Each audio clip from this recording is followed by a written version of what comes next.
Assalamualaikum warahmatullahi wabarakatuh. Hai rekan-rekan, berjumpa lagi bersama saya Frita Nanda Putri Saragi, AMDAK. Saya angkatan 8, kelompok 3. Saya merupakan peserta calon pegawai negeri sipil tahun 2021 yang diselenggarakan oleh Badan Pengembangan Sumber Daya Manusia Provinsi Sumatera Utara.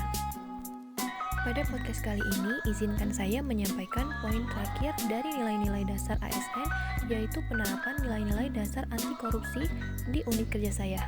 Saat ini saya bekerja di Puskesmas Batu Anam, Kabupaten Simalungun, Provinsi Sumatera Utara.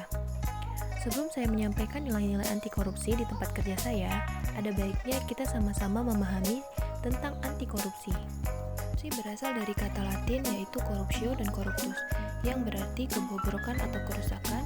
Dalam bahasa Yunani, corruptio adalah perbuatan tidak baik, buruk, curang, dapat disuap, tidak bermoral, melanggar norma-norma beragama, material, dan mental serta umum. Jadi korupsi adalah tindakan seseorang yang menyalahgunakan kepercayaan dalam suatu masalah atau organisasi untuk mendapatkan keuntungan. Tindak pidana korupsi menurut Undang-Undang Nomor 31 Tahun 1999 dan Undang-Undang Nomor 20 Tahun 2001 terdapat 7 tindak pidana korupsi, yaitu kerugian keuangan negara, suap menyuap, pemerasan, perbuatan curang, penggelapan dalam jabatan, benturan kepentingan dalam pengadaan, dan gratifikasi.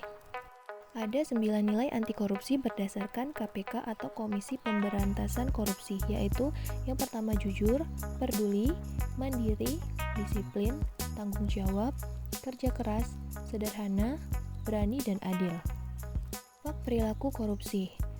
Adapun beberapa fenomena dampak bila terjadi korupsi yang berkelanjutan. Yang pertama, fenomena tentang kerusakan hutan atau lingkungan. Lalu fenomena tentang bangunan yang cepat rusak. Kemudian fenomena penegakan hukum yang tidak tegak dan berlaku adil. Lalu fenomena tentang layanan yang lama, sulit dan birokrasi yang panjang. Lalu fenomena merebaknya narkoba. Dan yang terakhir fenomena kekayaan negara yang berlimpah tetapi tidak dapat memberikan kesejahteraan pada rakyatnya. Itulah rincian singkat tentang anti korupsi. Lalu bagaimana contoh penerapan nilai-nilai anti korupsi di tempat saya bekerja? Berikut diantaranya. Yang pertama, jujur membuat laporan sesuai fakta sebenarnya. Kemudian, peduli dengan rekan kerja yang mengalami kesulitan. Lalu mandiri, contohnya mengerjakan laporan pribadi tanpa bergantung pada orang lain. Disiplin, contohnya datang dan pulang kerja tepat waktu. Kemudian, bertanggung jawab, contohnya bertanggung jawab atas aset puskesmas yang ada di ruangan kerja kita masing-masing. Lalu sederhana, memakai pakaian sesuai dengan ketentuan yang berlaku dan tidak memakai aksesoris yang mencolok.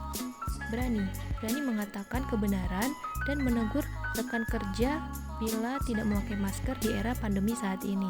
Dan yang terakhir adalah adil, berlaku adil pada setiap pasien tanpa melihat status sosialnya. Nah, itulah beberapa contoh nilai-nilai anti korupsi di tempat bekerja saya. Sekian podcast saya kali ini tentang anti korupsi.